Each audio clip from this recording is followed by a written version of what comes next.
جس کے حق میں میرے سرکار کھڑے ہو جائیں. حشر میں اس کو گواہی کی ضرورت نہیں جس کے حق میں میرے سرکار کھڑے ہو جائیں. حضرات آپ دیکھ رہے ہیں ممبر شریف پر حضرت مولانا محمد عطا المصطفیٰ صاحب قبلہ جدید محتمیم مدرسہ گلشن رضویہ گلشن رضا عیسیٰ نگر وہ کرسی خطابت پر جلوہ افروز ہیں. آئیے بلا تاخیر حضرت کا استقبال کرتے ہیں. پھر اس کے بعد دیکھ رہے ہیں کہ ممبر شریف پر ایک اچھی باصلاحیت عالم دین حضرت علامہ مولانا مفتی محمد فیاض الدین صاحب قبلہ مصباحی پوری شان و شوکت کے ساتھ تشریف فرما ہے. ابھی حضرت کے خطاب نایاب کو آپ حضرات کو سماعت کرنا ہے اور ابھی کچھ لمحوں کے بعد اولاد غوث اعظم سید شواہت حسین صاحب قبلہ آپ کے روبرو ہوں گی. حضرت کے چہرے زیبا کی آپ حضرات زیارت کریں گے اور ان کے پاکیزہ بیانات کو سن کر ان کے پاکیزہ بیانات کی پاکیزہ کندھیوں سے اپنے عقیدے کی زلفوں کو بھی سنواریں گے انشاءاللہ تعالی. آئیے ذرا دونوں ہاتھوں کو فضاؤں میں لہرائیں, ذرا اپنے سسکتے ہوئے لبوں کو جنبش دیجیے, بے لگام بازو کو استحکام عطا کیجیے اور زوردار نعرے سے استقبال کیجیے. نعرے تکبیر, نعرے تکبیر, نعرے رسالت, مسجد اعلی حضرت علماء اہل سنت, نعرے تکبیر, نعرے رسالت. ہر ایک یزید کا جینا عذاب کر دیتے, مرادقین کو وہ بے نقاب کر دیتے, اور کربلا میں حسین فقط اتنا کہتے یا عباس تو وہ فوجی شام کو شامی کباب کر دیتے. یہ میں خرابات اور کندے والا اور کندے کرا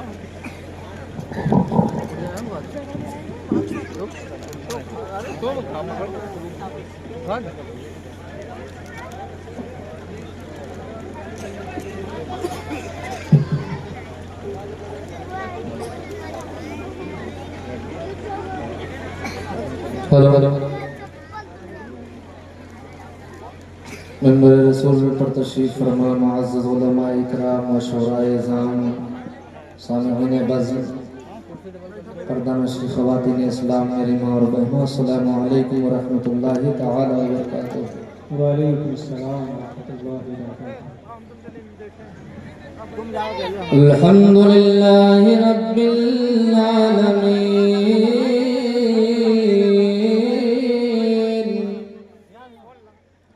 والعاقبۃ للمتقین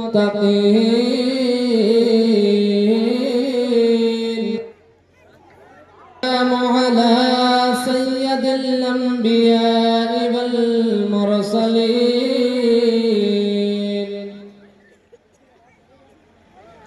وعلى آله وأصحابه أجمعين.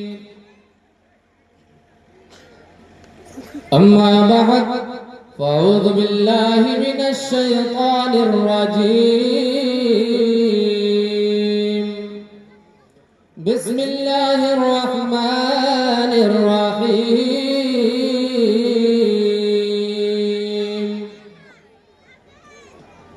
فانكحوا ما طاب لكم من النساء مثنى وثلاث ورباعا فإن خفتم ألا تعدلوا فواحدا. صدق الله المولانا العلي العظيم وصدق رسوله النبي الأمين المتين الكريم ونحن على ذلك لمن الشاهدين والشاكرين والحمد لله رب العالمين.